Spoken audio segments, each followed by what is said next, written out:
What's up, everybody? It's WODU Studios, the best in college radio, hosting KBR Sports, the best sports talk show of your 24-hour day.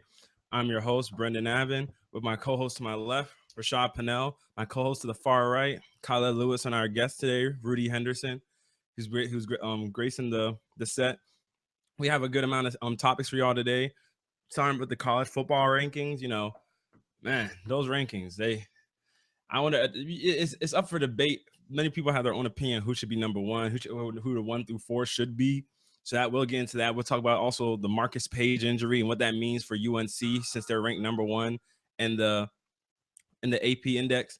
Then we'll also get into talking about the Colts firing their offensive coordinator and what does that mean for the team. And I mean, was it really necessary for them to fire the offensive coordinator?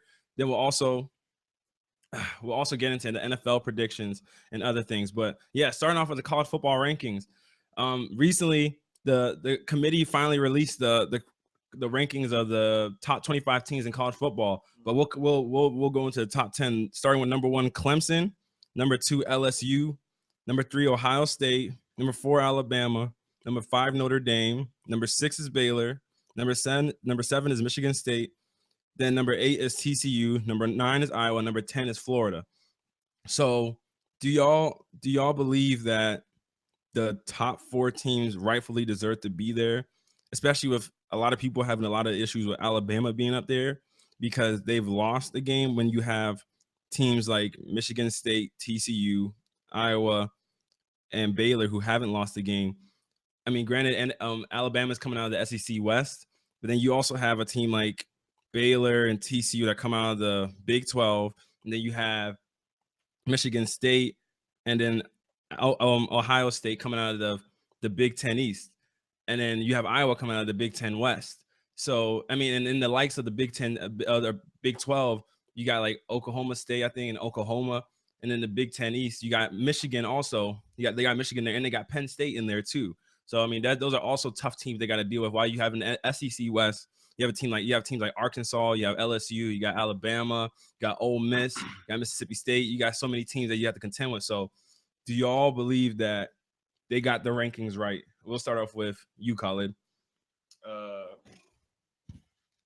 for the most part, I don't really think so because they do have teams ranked on here that with no losses. They ranked 7th, 8th, 9th, and 12th and 13th. So I don't think they really got it right. If you don't think they got it right, who do you think should be in the top 4? Barring Alabama and LSU, probably I want to say either Michigan State or Iowa, just to have them just though they are undefeated. Mm-hmm. They're all 8-0 right now. So I mean, it's very debatable the order of which the teams should be in there since there are like 8 teams that are undefeated at the moment. So right now, it's just looking all over the place for the moment for the top 25. Okay, Rudy, who do you think should be who should be in the top 4 that at least is ranked in the top 10? Even if you maybe have a team that's not even in the top 10, who do you think should be in the top 4? Well, as far as the top 4 goes, I agree with Clemson. I think they've been the most impressive team this season. Who comes out of the ACC Atlantic? Yes. Barring their schedule, they had to play Notre Dame and some other tough teams, and they've passed every test so far. They have Florida State this weekend, so yeah, that's a real big game for them. But LSU is fine. Alabama this weekend. Yeah, they play Alabama, so that's going to sort itself out. Leonard Fournette's been doing his thing, 150 plus in every game in the season. I do not agree with Alabama whatsoever. That seems to be the issue. They lost to an Ole Miss team that we found out wasn't as good as everyone thought they were. So I think Alabama. They have one loss in the season though. Ole Miss has 2 losses. Oh, they have 2 losses. They have 2 losses to Memphis and another team that they shouldn't have lost to. Although Memphis is actually pretty good this year.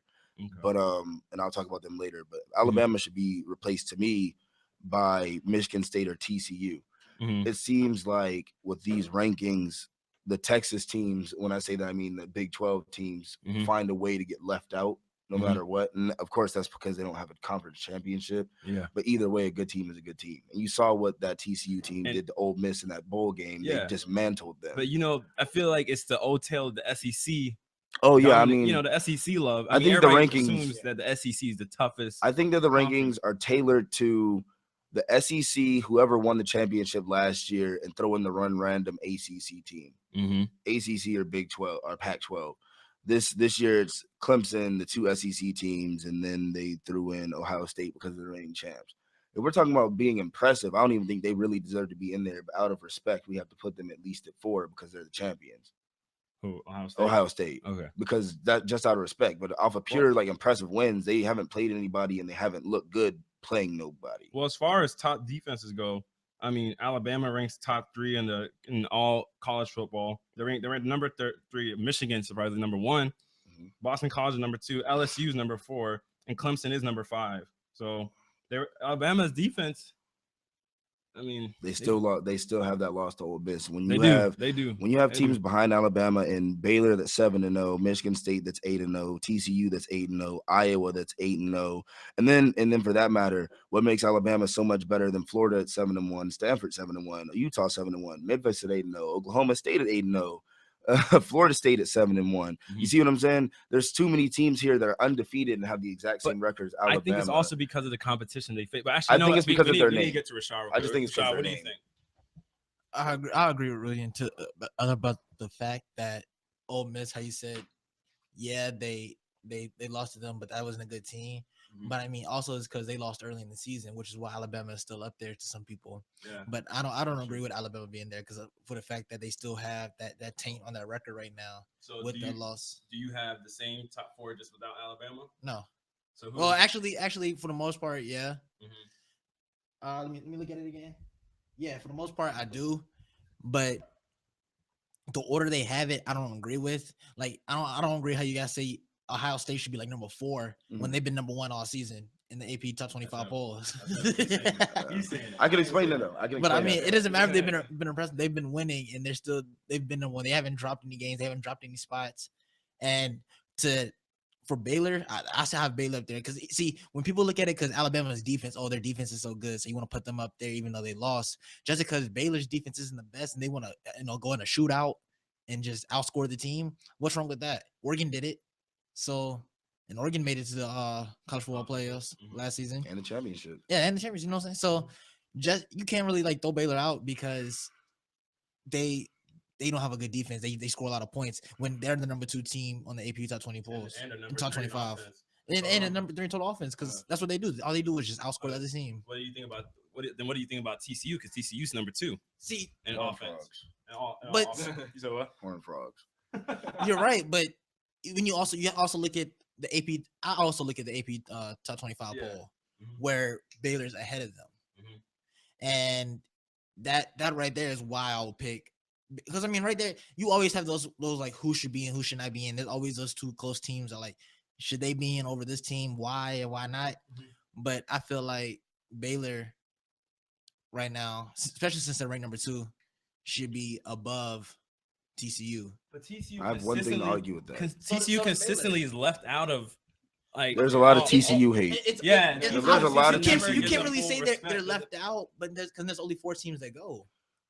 But it was the same situation last year. Yeah, it's the same. Everyone felt like they deserved to be there. They got put in what was it, like the Orange or the Sugar Bowl or something, and decimated Ole Miss. It was a beat down of epic proportions. And then people were like, oh well, they look better than some of the teams that were in the college football playoff. And then it's a consolation prize. Yeah. But that's I understand. That's why they're number 5 right now.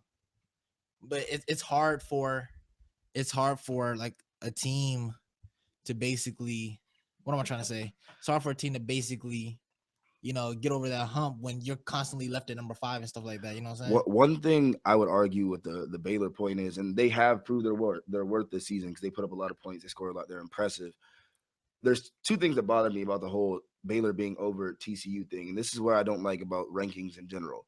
Baylor's 7-0, TCU is 8-0 in the same division. Baylor just lost their starting quarterback. TCU has a Heisman candidate, quite possibly the Heisman winner, and that's what's really. And they haven't played anybody yet. To be fair, they have not played anyone yet. TCU has played and TCU's strength of schedule is number 49 to Baylor's 109. Yeah. So they have more wins, scoring as many points and playing better defense, but somehow Baylor's better. I don't get it. We can't do that. We cannot sit here and do that because the quarterback's out. Say they should not be knocked out. No, I'm talking about strength of schedule too. If that was the case, Ohio State wouldn't have been in last season. No. I didn't think Ohio State should have been in, but they won the championship because they were a good team. But the thing is, when they voted on it, they voted on Ohio State making the college football playoffs at the end of the season once they saw Cardale Jones be able to win a game, and he won against Wisconsin. But he was still in the running though. Yeah, no, but they still won the game. No, but I'm saying these are it's not like they eliminated. No, but I'm saying they did postseason because these are just midseason rankings, so it's just like kind of like the weekly NFL power rankings. That's pretty much what these are, and essentially you're just pretty much gauging how good each team is and how good each team has been.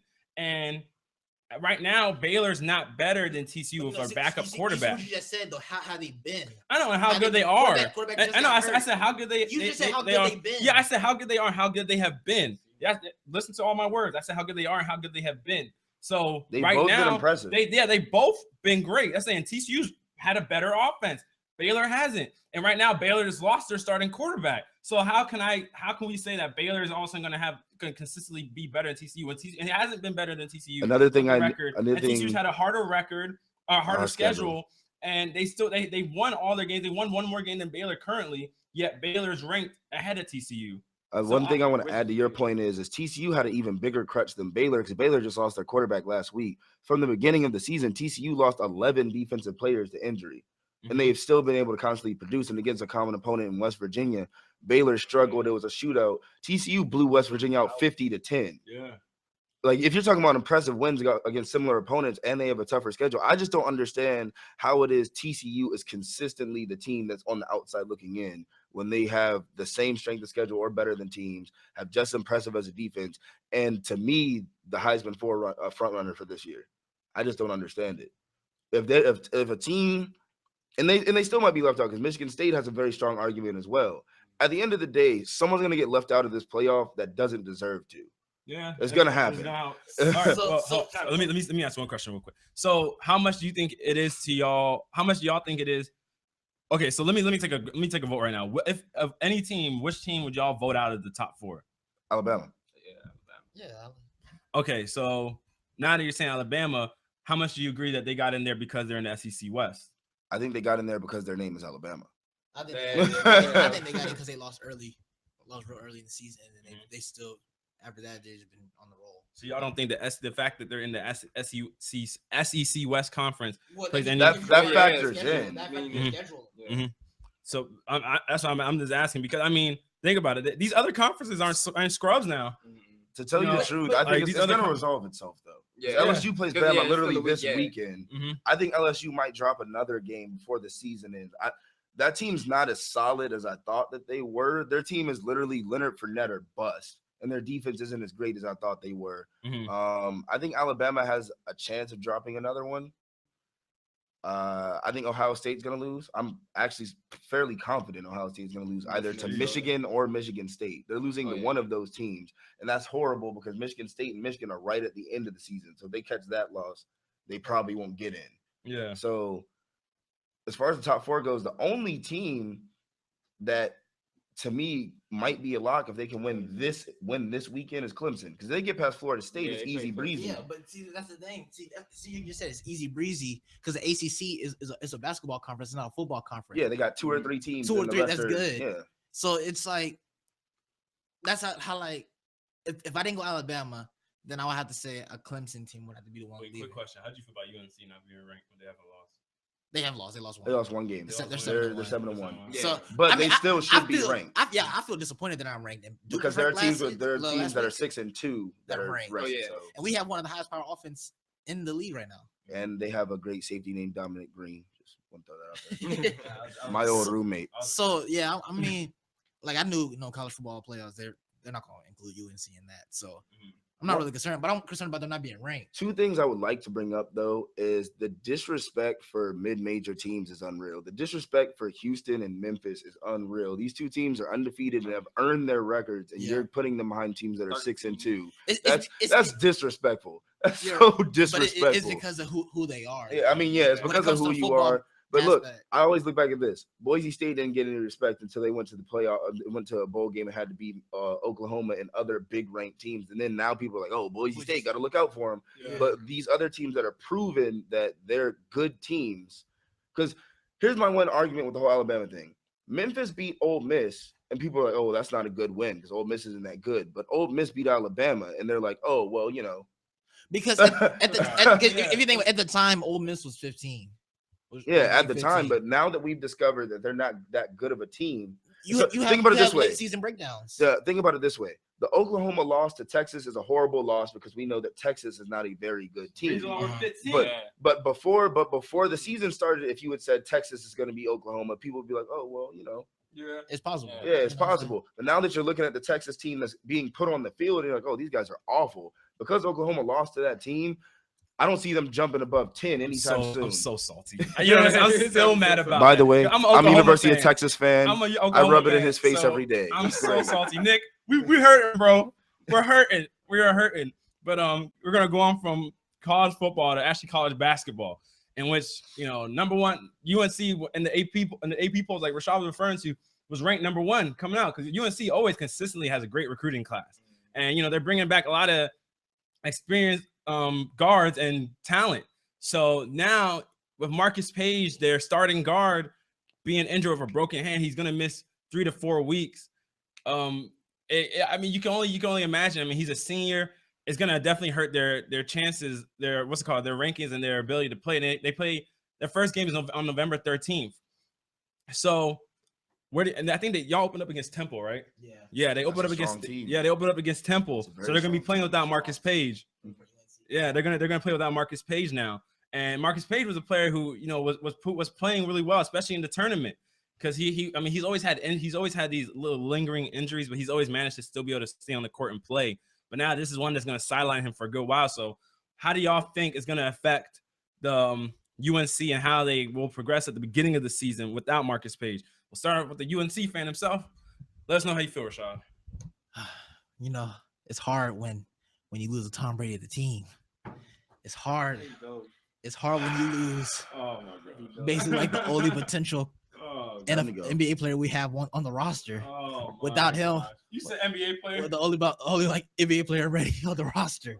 Let's calm down. It's hard. It's hard. Marcus Page made NBA. He's going to the league. Pick number 28. Questioning whether he even has the physicality playing that. He's going to the league. Just keep going. He's a shooter. Pick number 38. Just keep going. Keep talking. He's the only shooter. He's the only guaranteed shooter we have on the team because we could not shoot last season. That's what we needed. We lack shooters, and Marcus Page is the only shooter we had. Losing him, person who averaged 15 points a game, your main man, your go-to. You got to give him the ball when it's coming down the last stretch. He's out. Yeah. And we're number one. See, the lucky part is he's out early. Yeah. And wait until you finish it. And you know, the first couple teams we play, why he's gonna be out aren't bad. I mean, we can handle it. Theo Pinson in there and Joel Berry and Nate Britt. We can handle it with them in there. But when it comes to like, what about that freshman y'all got? Kevin, what's his name? The shooter that transferred from he's a shooter. That's all. He's a shooter. Boy can strike it. That's for sure. So, Rashad, I'm not well versed on UNC. Not really a fan of UNC or Duke or the state of North Carolina. What did y'all recruiting class look like this year? So our recruiting class has been awful for the past couple of years. So it's been Kentucky, and it's actually been Kentucky and Duke and stuff. Well, I was just asking, like, did y'all bring back basically? We brought some sweet shooters. No, what I'm saying, did you bring back? Did y'all? We brought one sweet shooter. Did y'all bring back basically the exact same team y'all had last year with the new shooter? We brought the new shooter. We lost JP Tokono, our strongest defender, and we brought everybody else back. So basically, we're a veteran team. Basically, you have the same team from last year with a shooter now. With another shooter. All right. Well, when you're done, I'll try to take next. So that's basically why we're ranked number one, is because we have veteran players who's been, you know, college playoff experience and everything now, and you come in with teams that you don't know what you're gonna have because everybody's doing one and done. So we're like, well, we know what they can do now with the team they have, plus another year of experience. So I understand why they should be number one. But now losing Marcus Page, which we needed most important than anything on this team, is gonna hurt tremendously. But if we can hold on until Maryland game, which is probably be our biggest challenge coming up, Maryland's nice. That's gonna be where. Seth, why'd you transfer? That's Melo where, Trimble. Yeah, that's right. That's where Marcus Page gotta pick up. Let me hear what you got to say on the matter, Rudy. Definitely a devastating blow. And I'm about to be super unpopular at this desk for this though. I didn't see where Marcus Page was that great. To be absolutely honest, he's a shooter. He's a shooter that can't really create his own shot. He runs off of a lot of screens. He's honestly a shooting guard in a point guard's body. But what I'm saying is, yeah, he's a shooting guard in a point guard's body. Yeah, that's always why I'm just saying from last season, unless he changed his game from last season, what I remember was him running around a lot of off-ball screens, trying to get open, and that's what the North Carolina offense was predicated around. That's honestly. But do you guys understand why he did that? He did that because they needed him to score. Yeah. But this is what I'm getting to. This is what I'm getting to. No, he's not a prototypical point guard, Rashad. Because he averaged 17 points. Marcus Page. No, not even because he averaged 17 Where were his assists? Yeah, you know what I mean? I think he averaged 7 assists a game. That might be a little inflated there. Yeah, my friend. Well, back to the point I was making. I didn't see 5 assists a game.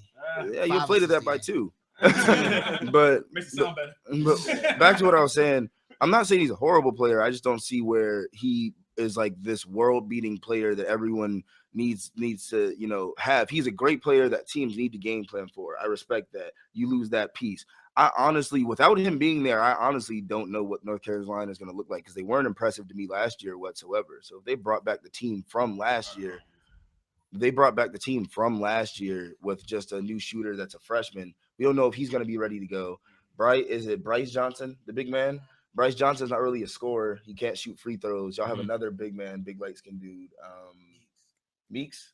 Yeah. He's good. I've seen Meeks is a good player, but when you are going against Temple in the first game, that's a rough game. Because Temple is always going to come to play.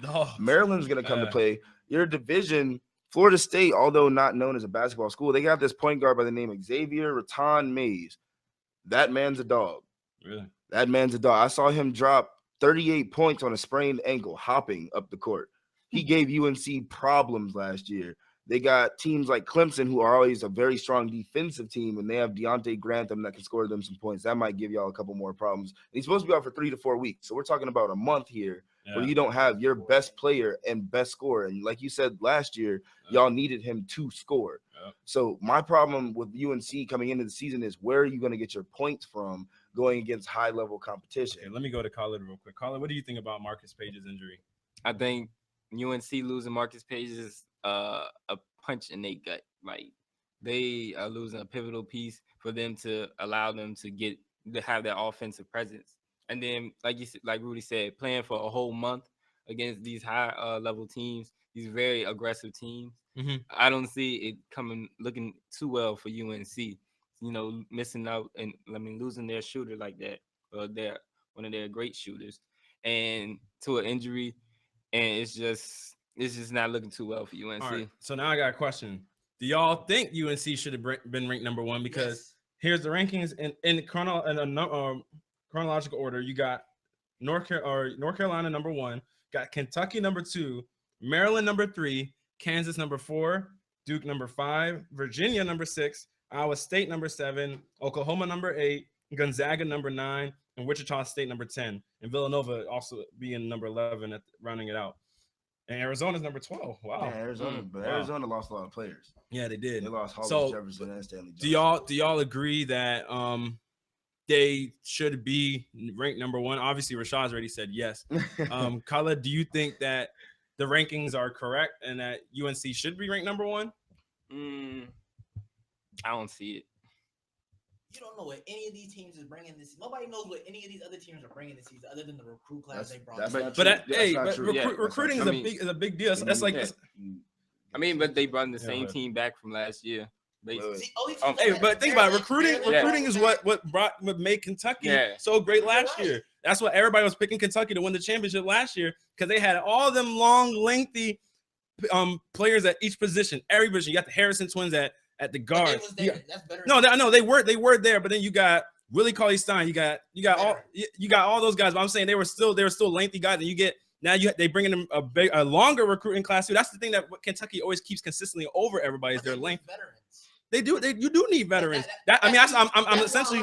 I'm not disagreeing with the fact that y'all got ranked. I'm not disagreeing. I'm just saying that's the play. That's how recruiting class plays it. It's like in the NBA when a team's drafting Anthony Davis, you're gonna probably guess that team's gonna be better than what they were. And in recruiting, you're bringing in more than just one player. So when you're recruiting, I mean, these are projections off of the players you already got now, and then the players you will soon get. Mm-hmm. So recruiting plays a part in it.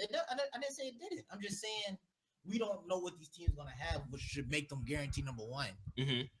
So you're saying because UNC, you know what they're going to have, they should be number one. A shoddy offensive game. They lost to Wisconsin last year in the tournament. Mm-hmm. Wisconsin was a great veteran team that made it. What did you say? I said yes, but I don't think that y'all are the same caliber veteran team as Wisconsin was, though. But we lost to them. That's what I'm saying. Like, you're right. We wasn't the same team they were. That's why they beat us. No, I'm saying this year's UNC team, I don't think you can compare to last year's Wisconsin team. That's not the same level of veteran because they had 4 or 5 different players that could get it done for y'all. The only player I see getting it done for y'all is Marcus I'm not Page. really comparing, though. I'm saying that's who we lost to in the tournament. Mm-hmm. You know what I'm saying? So we didn't make it to the national championship, of course, because, Duke won. But I know that hurt to say. I know that burn coming up. But another shout out to Nick. But we lost to a great team that people won't even project us to make it to that team. Brother, actually. Those two. That won't even project us to make it to that game. So we made it further than expectations. So why can't we sit here and be like presume that we're going to be good this season? Because like you just said, y'all can't shoot. But we bring in a shooter. One. Hey. And he's a freshman. We can't see. We need to look at every single team's recruiting class. Yeah. And he's a freshman. These guys have been tracking these guys throughout the whole summer, throughout their whole high school career. So, I mean, we need to track them to actually say who has a better recruiting class. But from what it sounds like, from what you make it sound like UNC, Marcus Page is the one that makes everything go.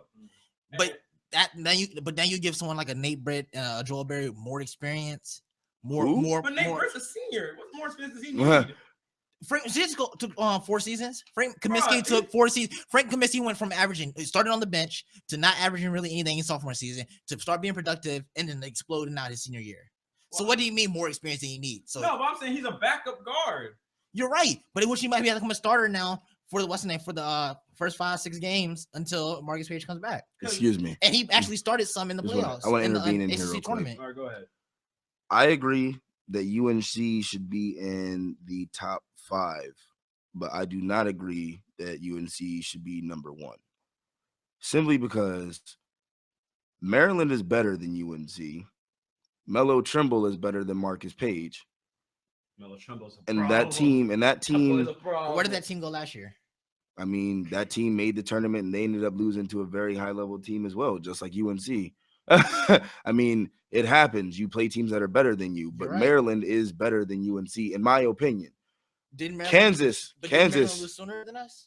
I believe Maryland lost in the 3rd round. I mean, it don't really matter. I mean, it doesn't matter. At the end of the day, both of y'all were at home. Duke won the championship. They're not even ranked first. I believe that Kansas is a better team simply because Kansas literally didn't lose really anyone. Like, literally, they lost Kelly Oubre, and Kelly Oubre can't play offense and was very raw on defense, and they had a good recruiting class. And Bill Self is always going to have that team ready to play. I think Kansas should be higher ranked than they are. I think Kentucky should be a little bit lower ranked than they are. The number 2, they're always going to give Kentucky respect off their recruiting classes. But as we see, I believe 2 years ago, it doesn't always work out. No. It doesn't always work out. When they had Nerlens Noel. No, when they had Nerlens Noel. It doesn't always work out because, you don't know what these guys are going to be like when they come in. Virginia, I'm going to have to see them in action before I say they're worthy of being number 6. That's a hard sell. They lost Justin Anderson. They lost Justin Anderson and a couple other pieces. Iowa State, I believe, needs to be higher than 7. They have the exact same team. I think it's because they lost their coach to the Chicago Bulls, but they literally have the exact same team that won like 25 games last year. Same thing with Oklahoma. They have the exact same team. Other than that, I pretty much agree with everything. Word. Okay. Well, we could come on, man. Watch out for Texas playing basketball this year. Shaka Smart, new coach. Havoc defense in Texas. Havoc is in Texas. That's the reason why I got the shooter now. He was going to play for VCU. Yeah. And then he was like, "Oh, Shaka gone." Who was it? Who was the player that somebody decommitted from Ohio State actually recently? I was like, damn, my man just pulled a DeAndre Jordan. Yeah. And I can't remember who it was, but that's what the shooter we did, guys. That's what he did. I mean, hey, when a coach leaves that recruited you, you know, that isn't see the way that it works with recruiting is like if your coach that recruited you leaves, when you get there, the new coach doesn't know who you are. So that doesn't mean you're really gonna have it's not a guarantee that you're gonna have a starting spot or a scholarship. He's gonna be like, who are you? That's kind of how my friend Tay is at Averett. Mm-hmm. So, you know, earn this spot, about to be a starter. Yeah. When a new coach come in, they gotta earn it all again. Yeah. Who are you? But going on from the college sports, we're gonna go on to some professional talk now. The big leagues. We're gonna talk about the NBA, and I didn't think this question would really be asked or really need to be asked, you know, for a good amount of time until the man upped and retired practically. But is LeBron James not the best player in NBA basketball anymore? Because could the question be posed that Steph Curry's the best? Could the question be posed that Kevin Durant could possibly be the best? It seems like for a while now, everybody's just automatically put LeBron James as the best player once Kobe fell from that air. So who is the best player in basketball? I mean, you got Russell Westbrook, you got Kevin Durant, you got Stephen Curry, you got LeBron James, you got James Harden. Who has the best overall basketball game and who is the best player? Let's start this topic off with you, Rashad. Who do you think? It still has to be LeBron, but because he has a way better overall game than most of these players. Like, other person I can like sit there and kind of get close to overall game would be somebody like a James Harden, because most of these other people I name are like peer scorers, or other than like a Russell Westbrook. He's just a killer. I don't know what to say about him, but he's just man's a shark out there. He's just he's not over the top yet. I can't say he's the best player in the league, but I still have to give it to LeBron because just what LeBron does for his team, even though he's not winning the MVP right now or winning the MVP last season, or like it's not like consecutive like he's been doing. It's still like you can't take from what LeBron is doing in the league, how effective he is offense and defense and in the locker room and just everywhere in general when it comes to basketball, just how effective of a player he is. Mm-hmm. So you still can't take that away from him, because that's basically what Jordan was, how effective Jordan was offense and defense more than we got. You know, we have Steph Curry, who's, you know, we can't say nobody in there is a bad, who if we named is a bad defensive player, but you just have some who's just excel a little bit more than others. And then you have some who excel more at scoring. Like you got Steph Curry, who's no one's out like scoring better than this guy is right now. Mm-hmm. And, you know, LeBron's not even close to scoring like he's scoring, but you still have LeBron's overall game, what he can do more for a team than what I think Steph Curry can do more for a team. Mm-hmm. Okay. What do you think, Khalid? I have to give it to my man LeBron James because you know, from like what Rashad said, his game is like his overall game is better. He is a better defensive player than Steph Curry. He's not as big of a shooter, but he is definitely more defensive. And overall, as a player, that he performs, you know, he does better for the team. I mean, this man led his team, a team that he was on, to the championship 4 years in a row. So, I mean, that's that right 5. there. Oh, five. Excuse me. 5 years in a row. Not to mention being I gotta give my man LeBron's credit, man. You got to. Not to mention being able to carry a Cavs team in the finals against a high level Warriors team with their all stars, and him having lost Kevin Love and Kyrie Irving. So that man put the team on his back, and still played very well in the playoffs. Okay, what do you think, Rudy?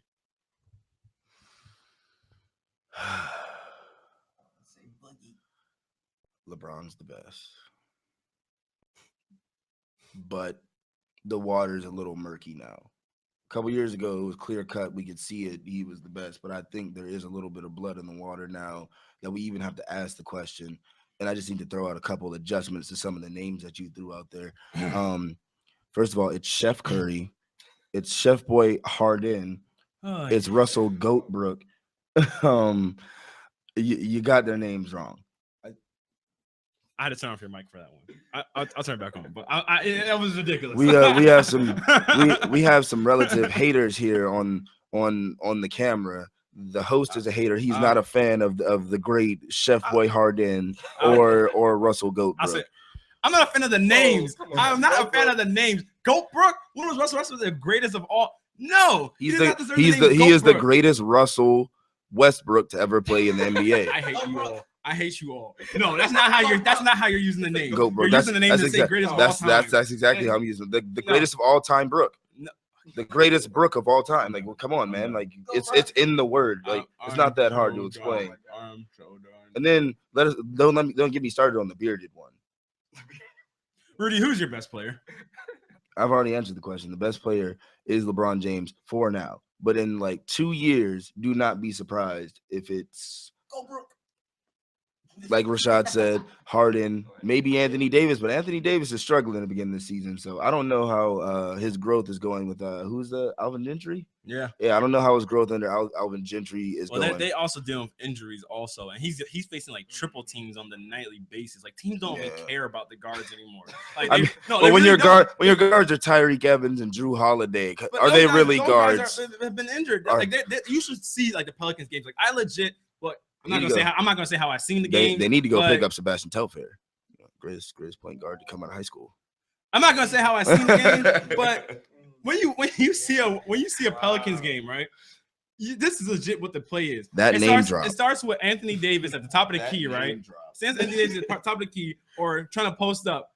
All you see is players just swarm. Like they don't care if they're on the same the shooters on the ball side of the court or whatever. If the shooters at the top of the key or nothing, they just leave entirely. Come and put a whole dang body in the paint and just stand there wait for Anthony Davis to make a move. Like Anthony Davis is suffocated. So we're not gonna go around the Sebastian Telfair thing. Anthony Davis is suffocated, and he just can't even get like a good dribble in before he gets double teamed. Let us not forget that LeBron James made a movie after he saw Sebastian Telfair's movie. LeBron James and his steady, you know, like Rudy was saying, with the water being murky. Stephen Curry's a bad boy. I mean, and he doesn't have the all-around defensive game that LeBron James has, but can't we say LeBron James doesn't have the same all-around offensive game that Steph Curry has? Because I mean, Steph Curry shoots better than LeBron, shoots better free throws than LeBron. He's a better three-point shooter than LeBron. He's a better overall shooter. He doesn't attack the basket like LeBron, but when he gets around, he's pretty efficient. I mean, the boy's shooting 51% practically right now, and you know, so. He's shooting 48% from three. So he does those things better than LeBron. He might not be as great a defender because LeBron can guard 1 through 5. But let's not like Steph Curry's a slouch on the defensive side of the ball. He can play defense. I mean, the Warriors have led the league in defense. Granted, that's your team defense, but Steph Curry has to consistently night in and night out go up against the best point guards. Last night just went up against Chris Paul, and he has to put on a show every night, and he does that. I think that Steph Curry is the most exciting player. And that's what that makes us think he might be the best. Sometimes to be the best, you may not be the most exciting. You know what I mean? You may not be the one who gets everybody riled up. Look at the Spurs. They're watching them play basketball is like watching paint dry, but they're good. This is Steph Curry's stats on the season. He's averaging practically 36 points, 5.8 assists. He's shooting 57% from the floor, 52% from three. And he's averaging 2.2 steals. He's averaging 1 turnover a game.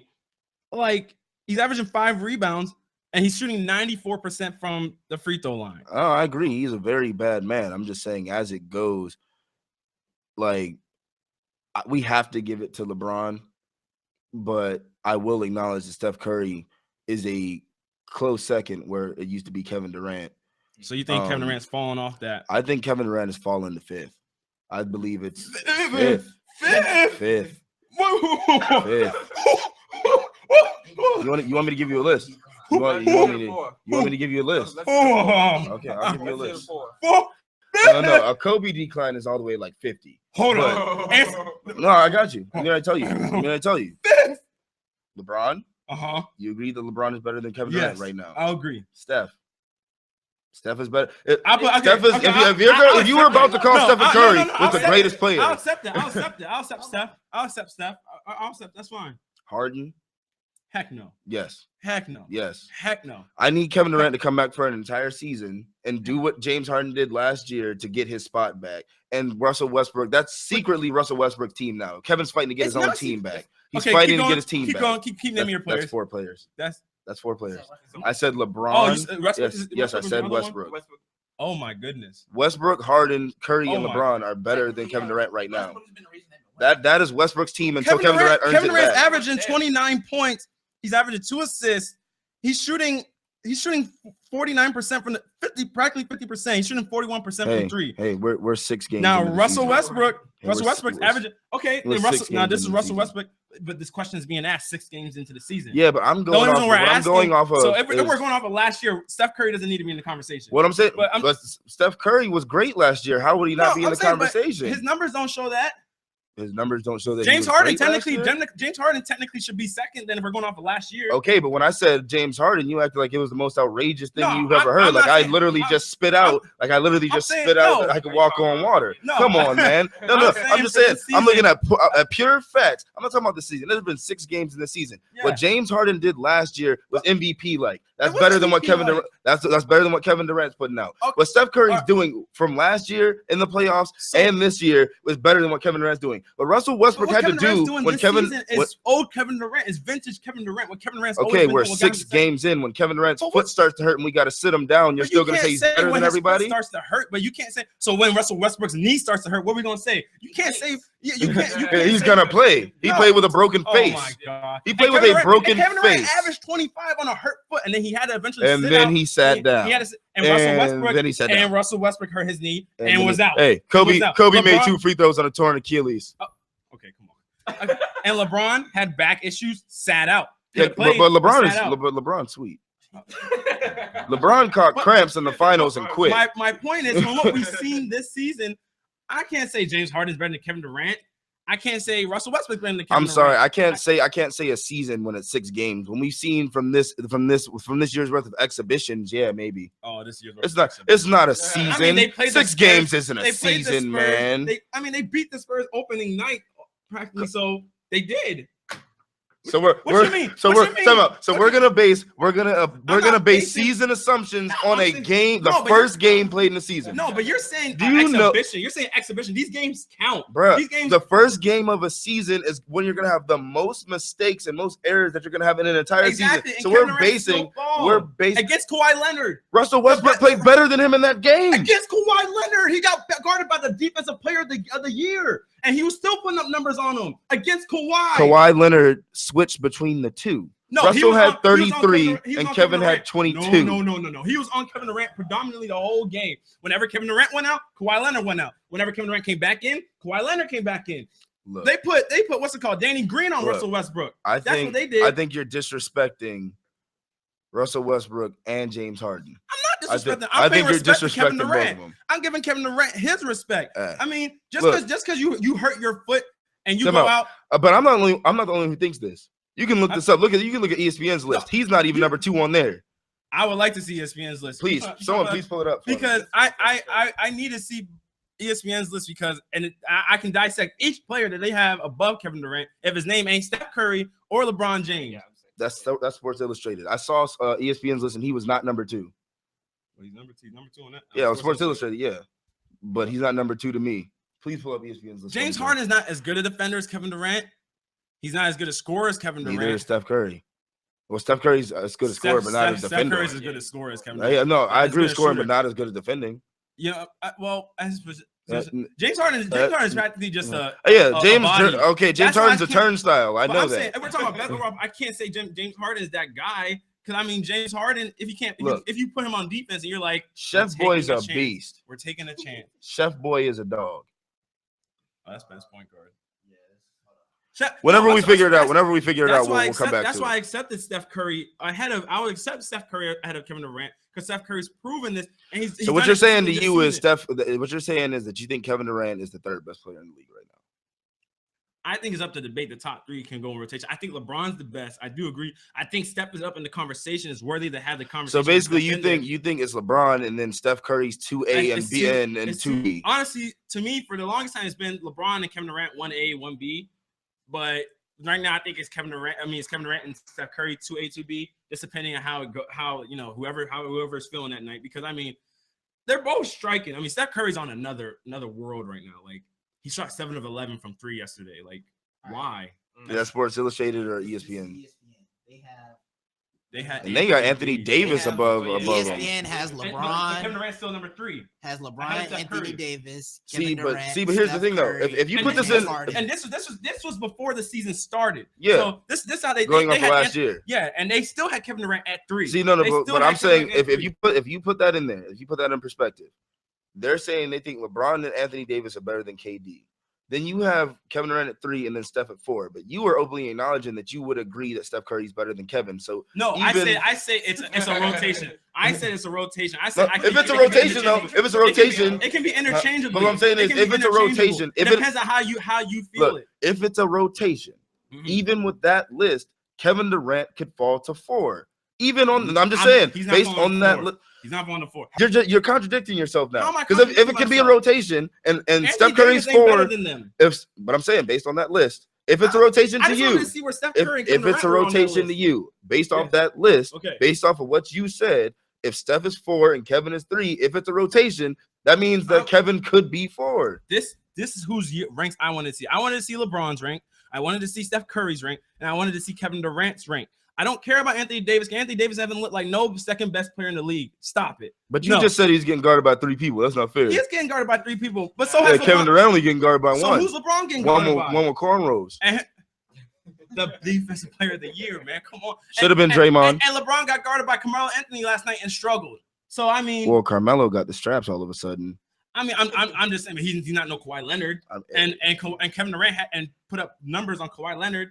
I'm not saying he had his way with Kawhi, but he still got buckets on Kawhi Leonard. And think about it. But to be fair, you have to be fair. Melo always gives LeBron bumps. Since they've been in the league, he always gives LeBron bumps. Kawhi Leonard gives everybody the bump on defense. So, I can't just say, Melo gives LeBron the bump every time. Melo's not a defender. Everybody's known that. Melo's never been regarded as a defender, but LeBron struggles against Carmelo Anthony for whatever reason. Because he always comes to play him. And then some days LeBron lights up Carmelo, but Carmelo lights up LeBron. It's just how it works. But what I wanted to see from that list is where Steph Curry was ranked and where Kevin Durant was ranked. Even coming off the injury, they still said Kevin Durant was the 3rd best behind LeBron and Anthony Davis. Taking Anthony Davis out of the equation, I don't think he was 2nd best. So practically in my eyes, before this year started, though, you didn't think Anthony Davis was 2nd best. Anthony Davis led the league in player efficiency last season. He did because he was the Pelicans. You're right. When you are a team, you're going to lead the team in player efficiency rating. You're right. When you're on the court and the team performs better with you on the court, your player efficiency rating is going to be way higher. But here's my thing. You know what else I'm going off of? You know what else I'm going off of? Here's my problem with this analysis here. Kevin Durant on his team currently has Russell Westbrook, MVP candidate, Serge Ibaka, borderline defensive player of the year candidate. He used to be. That's because the great Scott Brooks. Old coach, the great Scott Brooks, messed his game all up. What I'm saying is, so Serge Ibaka isn't a good player. Wait. Scott Brooks might mess up his defense now. No, time out. Scott Brooks, not Scott Brooks. Serge Ibaka isn't a good player. Then let me continue. Let me continue my point. All right, go on.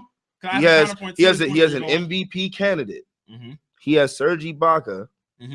He has other various pieces in his canner coming off the bench, averaging doubles. Other various pieces to help him out. It's irresponsible for you to put more than one person on Kevin Durant because then somebody else is going to go off. Anthony Davis does have no one else on that team that could take any sort of pressure off of him. James Harden last year had to hurt Dwight Howard for half of the season. And are we really going to say that Trevor Ariza is as much support as Russell Westbrook? Are we really going to say that? What I'm saying is based on your team and the output that you put to your team, I'm going to say you're better. I'm not saying Kevin Durant is crap. I'm not saying that he's not looking as good as he used to. I'm just saying what the guys that I listed meant to their team from last year, because I'm not going off of the 6 games of this season. When we get 32 games in, 40 games in, I'll give you a very good, up-to-date, detailed list of who I think it is. Based off of last season and what I saw and the impressions that were left on me, those guys deserve those spots. Okay, Kevin Durant was hurt. Let me interject real quick. So, because you're saying Kevin Durant has an MVP candidate, which Russell Westbrook wasn't an MVP candidate until Kevin Durant got hurt. Till he got hurt. Russell Westbrook hasn't been an MVP candidate until he got hurt. Kevin Durant was the former MVP until he got hurt. Let's not forget this. It was Kevin Durant. He was the MVP until Steph Curry won it this past year. And so if you're saying that Kevin Durant, just because he doesn't get guarded by 3 people, so what's the case for LeBron James? LeBron James has Kyrie Irving. He has Kevin Love, who on the Timberwolves was regarded as a. I've made that point before too. Let me finish my point. Because what I'm saying is, James Harden, because you're making the case of James Harden, all these guys, they have help. But I'm saying just because Kevin Durant has a guy who was the MVP candidate this past season, you can't say that, Kevin Durant still, just because he doesn't get guarded by all these guys. Kevin Durant still gets a lot of attention on the team. That's why that team clicks.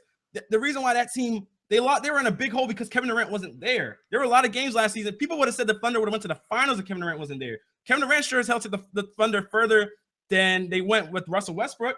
So I mean, that's true. But Russell Westbrook didn't have Serge Ibaka either. We're gonna have. He got hurt. He got hurt. He did get hurt. He got hurt. But Kevin Durant didn't have Enes Kanter like Russell Westbrook did either. Yeah, but he had Russell Westbrook and Serge Ibaka. Come on. No, Kevin Durant when Russell Westbrook was out, Kevin Durant played without, and he played without Serge Ibaka for a little bit too. Let's not take away credit from Kevin Durant. I'm not trying to take credit away from him. I'm giving him respect by even putting him up that high. I'm going off of last season. But I'm saying you were hurt and you didn't do.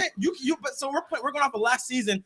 You're going off of 6 games. I'm going off a season. I'm going off of Kevin Durant even last season on a hurt foot, he averaged 25. And Russell Westbrook only won was only an MVP candidate because Kevin Durant wasn't there. Okay, but here's my thing. If he wasn't as great as he is, when Kevin Durant went down, he would have shrunk under pressure. He wouldn't even been in the conversation. It's more of an attribute to Russell Westbrook that he was even in the contribution. I'm not taking away from Russell Westbrook's but it seems like you are, because you're saying, because Kevin Durant, then he got attention. No, because Kevin Durant got hurt, he had to step up, and that's what he did for his team. But we're acting like he put up. But you're saying we can't. He literally has as many triple doubles as LeBron does. He does. And he's the point guard. You're right. And LeBron is the point forward. So, I mean, it makes it easier for you to get triple doubles. But what my case is the fact that you're saying we can't go off these past few games, but we're seeing the same old Kevin Durant that won the MVP from prior to last season. What I'm seeing is teams looking at Kevin Durant like you just came off a foot injury. I don't think you're going to be the same, and he's torching him for it. But I'm seeing Anthony Davis catching triple teams. I'm seeing James Harden catching double teams. What I'm saying is Kevin Durant is hurt. Teams are coming into the season thinking. What double teams is James Harden getting? James Harden's been getting double teams since the season started. No, he was in the paint, maybe yes. Okay. No, not the way Anthony Davis has been getting teamed on. I didn't say it was the same thing as Anthony Davis at all. I never said that. But we can't keep going on. I want to hear what you had to say, but we only got like a few minutes. When you brought up Kevin Durant talking about how LeBron basically get the same attention, double team and stuff, you got to look at what LeBron averaged. LeBron basically averaged a triple double when Kevin Durant doesn't. This is what I'm trying to say. But even though because they garner the same attention, so what LeBron can make more of that at the attention than Kevin Durant does. That's why LeBron's still over top of him like that. Okay, and that's a great point, and that's why LeBron's the best player. But I'm saying James Harden, Russell Westbrook, the rest of those guys aren't better than Kevin Durant because LeBron, you just know they're the best player in the game. That's what I'm saying. Yeah, and that's why I'm giving LeBron credit. LeBron's the best player. You're right. LeBron's the best player in the game. But I'm saying, who's next? Kevin Durant. Because Kevin Durant does what he does scores better than LeBron, just doesn't average as many assists. He averages just amount of rebounds. Why does Steph Curry do that? Steph Curry has the same stats as him, but better than Kevin Durant. He made it. And who did I say was in rotation? I said Steph Curry. That's in rotation, though. You didn't say he was better. I said it depends on the person. I said it's 2A, 2B. I said it's 2A, 2B. Did I not say it was 2A, 2B for Steph Curry and Kevin Durant? No, you did, but there is no 2A's and B's. Somebody got to be third. Somebody got to be third. You told us to drop 5. If we're going off this season, Steph Curry's better than Kevin Durant. If we're going so far off this season. That's all I want to say. As an overall player, that's what I've been saying this whole time. But y'all want to throw Russell Westbrook. You said interchangeable. You've been saying interchangeable until you just admitted that he was better than him. No, I'm saying based off this season, yes. But I'm saying you guys were trying to put Anthony Davis. Don't say you guys. No, don't say you guys. Don't say you guys. It was me. Okay, you were. I apologize in general. I apologize to YouTube. But Anthony Davis ain't better than Kevin Durant. Anthony Davis ain't better than Steph Curry. I'm sorry, Anthony Davis is not better than those guys. Maybe I don't agree with ESPN's list, but I agree that Anthony Davis should be up there. Anthony Davis in the top 5. He should be in the discussion of top 5 out of respect. Out of respect to what he did last year, he should be up there. Just out of respect. And because if you got him at Kevin 6, Durant's the reigning MVP, and out of respect, we were about to boo him to number 5. But that's still in the top 5. I said out of respect, a guy coming off a hurt foot. I'm saying, think about it this way. Think about the disrespect that Kobe got coming off of injuries. I'm giving him respect by putting him up in the top 5. A guy is a former MVP, averages 25 on a hurt Kobe was foot. a former MVP. Averages 25 on a hurt foot. A hurt foot's ended players' careers. He averages 25 on one, and we're talking about he's barely scraping the top. Okay, if you're telling me he's 5th, so that means you're putting Anthony Davis above him, or Russell Westbrook, or James Harden. Anthony Davis wasn't in my list. I'm just saying, when we were talking about, you said he dropped the 5th, but we got to go on. So moving on to the Colts. We're gonna talk about the Colts, and then firing their offensive coordinator. I don't know if that was. I've been waiting for this. I don't know if that was the solution, man. I've been waiting for this. Pep Hamilton. I feel like he was the fall guy ultimately in all Howard this. University. You know what I mean? Like, the Colts haven't been good on defense, funny enough, but yet you fired the offensive coordinator. And these are defensive rankings. They rank 29th in total yards defense, 28th in pass defense, 30th in rush defense, and 23rd in total points. And yet their offense has ranked in total points. The Colts have ranked 15th in total points. Their offense has ranked 19th in rushing. In total yards, their offense ranks 10th, and in passing yards, their offense ranks 11th. So their offense is in the top is in at least the top half of the league, and on all the offensive categories, while their defense is scraping near bottom. But yet you fired the offensive coordinator. So was he the fall guy because of the way the season's going? I mean, technically the Colts still lead the division. This is a very bad division, though. Terrible division. AFC South, man, get out of there. But it's a terrible division. But do y'all think he deserved to be fired? Like, was it justified? Khaled, we're going to start off with you. Do you think that Pep Hamilton should have been fired, and you think he deserved it, or was he just merely the fall guy in a season that hasn't been what they expected? I don't think he should have been fired. They should have got rid of the defensive coordinator, since their defense is crap. What their reason was for firing him was because they didn't perform throughout the first half of their games, and they had too many fourth quarter comebacks or something like that. Mm-hmm. And which is like, I mean, they still came back, but they just weren't consistent throughout the games. Mm-hmm. But I don't think they should have fired him, especially mid-season, like in week 9. Now you got to bring in a coach that the offense isn't used to playing with, and then he was already doing fairly well with the offense. It was just the defense having problems. It's just gonna make the game shaky now for Andrew Luck and the rest of their offense. And Andrew Luck is hurt. Like, that man is upset over this loss. All right, Rudy, what do you think? Actually, no, yeah, Rashad. You might want to go to Rashad.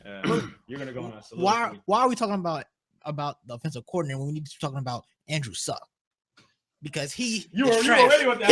He is trash. No, I had one too. He's trash. They have 3 wins. 2 came from Matt Hasselbeck. Ever since he played, he's had 2 interceptions in every game except the New England Patriots, where he had 0 interceptions, but they still lost. He's awful. Bench him. Keep the offensive coordinator. Offensive coordinator, what he's doing. Because apparently, when Matt Hasselbeck's in the game, they win. When you have Andrew Suck in, they lose. Why did you say his name so? Go ahead, Rudy. Go ahead. Go ahead. Throw an oop to you, bro. Throw an oop. Oh, y'all are funny. Catch that, John. All right. Andrew Suck, like the name, a.k.a. Andrew No Luck, a.k.a. Andrew Apple Turnover, has decreased in value every single year. But, like you said, I'm going soliloquy here. The Colts. Mindful. We're going to get, what's it called? It's going to be a couple minutes soliloquy. Oh, my God. The Colts are a horrible organization run by clowns and fools. This is a freak show joke of an organization going right now. First of all, the man hasn't had any protection up front since he's been there. That's the GM's fault. He's the one who acquires the players. But he didn't get in trouble. The defense sucks. But he didn't get in trouble. They played. What is Chuck Pagano? Chuck Pagano's the head coach. I'm saying, does he call defensive plays too? No. They have a coordinator for that who's god awful at his job. It's pretty much a monkey calling plays out there. Chuck Pagano calls a Pop Warner trick play wrong in a game, and he didn't get in trouble. They need to take a top-down approach to this. And what I mean is burn it with fire. Fire everybody. Everybody. I'm talking about the GM needs to go. Pagano gotta go. Defensive coordinator gotta go. Those offensive linemen, they's got to go. Them wide receivers not working. Andre Johnson, get out of here. Frank Gore, get out of here. T.Y. Hilton can't catch a ball anymore. Get out of here. Andrew Luck, you need to go to the same quarterback coach that Winston went to, because you're getting outplayed by a rookie, son. Get back on the bench. You're terrible. Matt Hasselbeck, 40-year-old Matt Hasselbeck is winning games. They are horrible. They are awful. And the division is horrible. They need to take notes from the worst team in the division, which happens to be my team, Tennessee Titans. Mariota got hurt. Y'all worse than the Texans? We're 1-6 and still have a chance to win this division. Anyways, the Titans went out and said, oh, Mariota got hurt? You wasn't protecting the quarterback? We not scoring points. You were 3-21 as a coach in your last 24 games. You know what they did? They fired the head coach, the one that's in charge of everything. Not the guy who's doing a pretty decent job. They fired the guy that's in charge. Fire the guy that's calling backyard football plays. Fire the guy who has the defense that's ranked number 29. Fire the guy that can't sign an offensive lineman to save his life. Fire the guy that can't get a wide receiver, a tight end, a defensive back, a safety. Funny. Fire the guy. Do you know who the Colts have drafted the last 2 or 3 years? I'm just saying. Do you know who the Colts have drafted the last 3 years? I'll just hold on. Wait. Nobody.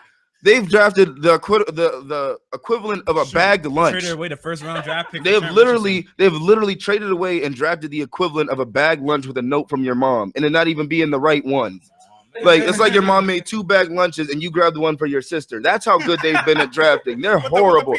They've drafted not even a peanut butter cup. You don't even get that. You get no sweets. You got apple slices and a bologna sandwich with no cheese. That's what their draft picks have been like. They are horrible. They suck.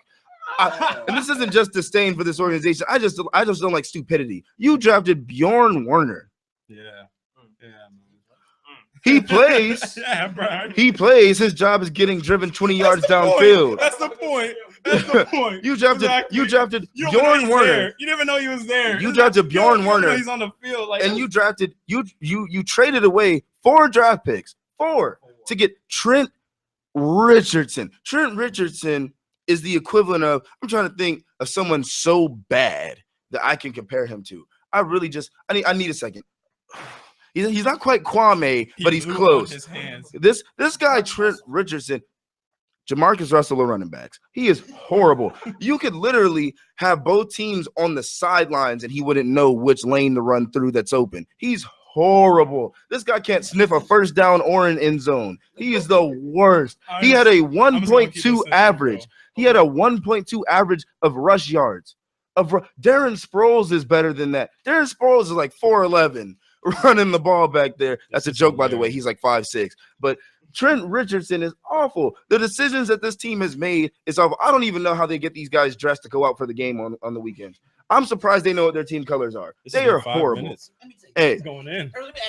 He's going in. Trent Richardson is as bad as Javid Best, and Javid Best not even playing in the league anymore. Javid Best might be a scale above Trent Richardson. At least he had breakaway ability. Trent Richardson don't even got that. His highlight of his entire career was running over an unprepared Browns player. And come on, the Browns. He used to play for the Browns. Exactly. Come on. Let's talk about another organization who makes horrible decisions. Hey, the Eagles. Yeah. I mean, sheesh. I mean, Rudy practically said it all on the Colts. I mean, you fire the offensive coordinator. But I also feel like, honestly, it wasn't the organization really didn't want that offensive coordinator in place, and they were kind of biding their time because I feel like Chuck Pagano got the job, but he got the staff he didn't exactly want in totality. He hires the staff. No, but Pep Hamilton was already there, and that was a dude under Jim Irsay that was there. So I think Chuck Pagano wasn't really fully supportive. See, but what you do in that situation is when you come in and you're the head honcho, you fire him then. Yeah. You don't wait till 9 games in a season when he's doing his job correctly to fire him because you're because you're a horrible head coach. Come on. You saw the play they ran against the New England Patriots. You saw what Bill Belichick said? Bill Belichick was like, what was that? You know, everyone was like, what was that? Everyone in the stadium. Did you see the fans? Yeah. They were like, oh man, we need that Virginia Tech fan. That was it was Virginia. It was UVA. He was over the railing. Yeah, he was over the Look, like that. I don't know what to say about this organization. I hope, and I don't like anyone else in the division being a Titans fan, but I literally hope that either the Titans, Jaguars, or Texans can please come back and take this division, because this team does not deserve to win the division, and they do not deserve to go to the playoffs. And this is the same team that cried wolf on the Patriots about cheating, and look at them now. Yeah. Now they can't. Now they can't win if the balls are inflated. Well, you know the sad. These guys, Andrew Luck can't throw it to the right team if the ball's inflated properly, so it doesn't really matter. Hold on 1 second. You know the funny thing is, it is legit karma. But the crazy thing is that your division is so bad that they can get into the playoffs anyway. Whoever wins the division this year might be 6-10. To be absolutely honest, the winner of this division might be 6-10. It's looking like the NFC South of last year. And let me add one more thing, because I haven't gotten on Andrew Luck enough yet here. At the end of the day, we all know he sucks. At the end of the day, 13. It is not Pep Hamilton's fault that y'all lost to the Panthers because you threw an interception. I've never seen a play called throw an interception. I've never seen that play written up. We have literally seen where he will have wide open receivers underneath and he will force it to men downfield with double coverage. That is his fault. That is not Pep Hamilton's fault. I'm pretty sure Pep Hamilton doesn't ring into his headset like, hey, Andrew, buddy, I'm going to need you to throw it to Brian Arakpo.